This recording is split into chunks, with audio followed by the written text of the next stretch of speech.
I called my neighbor, my girlfriend, when a guy got pushy. She took my hand. Don't take it back. I never meant to lie. Not about having a girlfriend. Not about the woman standing next to me. And definitely not in the middle of a crowded neighborhood street fair, where one careless sentence would change both our lives. The guy had cornered her near the coffee stand, smiling with the kind of confidence that ignored every polite no. I didn't even know what I was doing until the words left my mouth. Hey babe, I've been looking everywhere for you. Both of them turned. My neighbor stared at me with wide green eyes. The guy frowned. Before I could apologize, she slipped her fingers between mine and smiled, like she'd been waiting for me all day. There you are, she said softly. I was wondering when my boyfriend would show up. Then she squeezed my hand. When the man finally walked away, I tried to let go. She didn't. Instead, she looked straight into my eyes and whispered, "Don't take it back." My name is Ethan Carter, and that's how everything started. I had lived in Maple Grove Apartments for almost 3 years. It wasn't a fancy place, but it was quiet, affordable, and close enough to the architectural firm where I worked.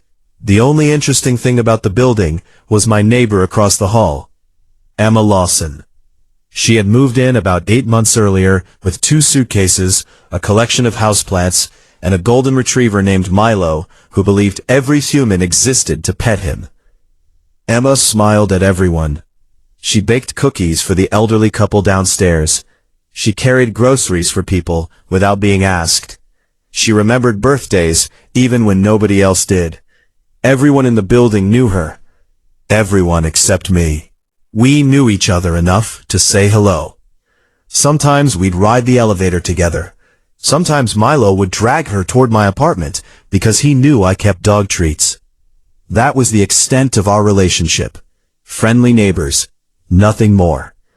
Or at least that's what I kept telling myself whenever I caught myself noticing how beautiful she looked after coming home from work with her hair tied up in a messy bun. I wasn't looking for love.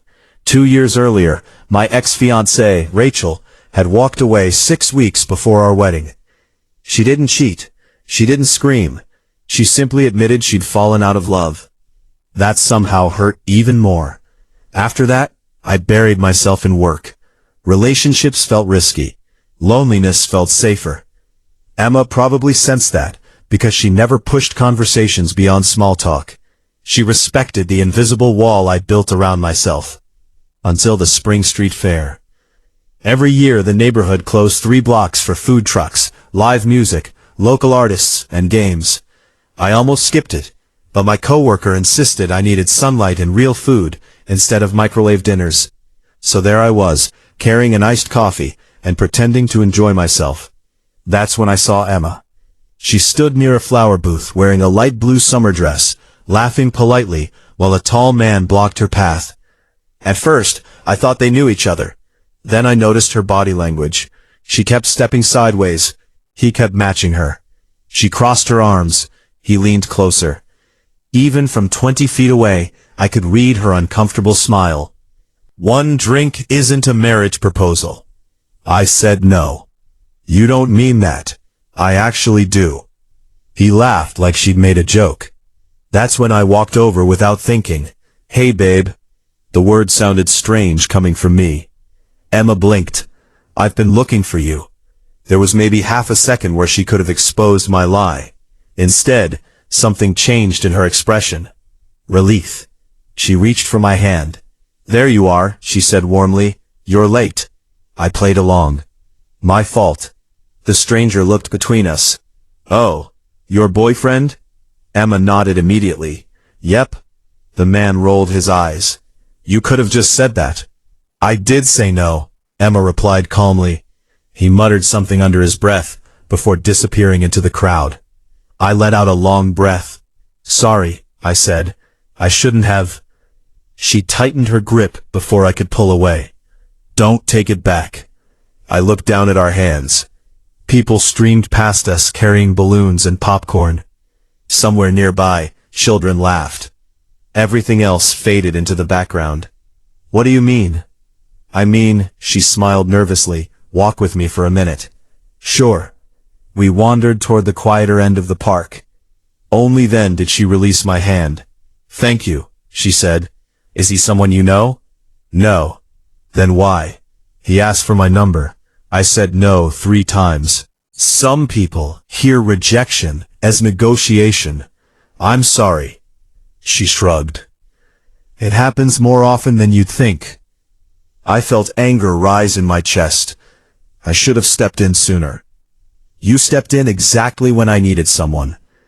We walked in silence for a few moments. Milo wasn't with her. No dog today? My parents stole him for the weekend. They kidnapped your dog? They claim it's grandparent visitation rights. I laughed. She laughed too. The awkwardness disappeared surprisingly fast. So, she said, now that you've publicly announced you're my boyfriend, I really am sorry.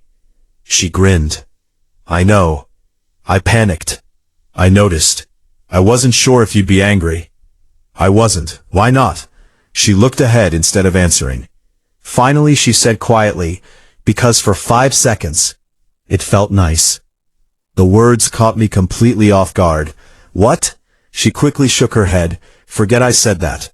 No, it was embarrassing. It wasn't. She smiled to herself. I've spent months wondering whether you even liked me. I what? You always seemed careful.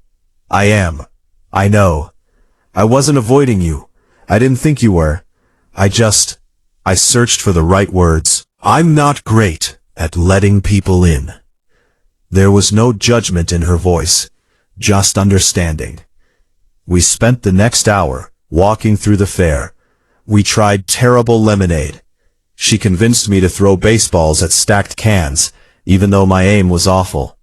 She laughed so hard when I missed every throw that she had tears in her eyes. I've never seen anyone miss by that much. I was distracted. By what? You. She froze. So, that's a line now?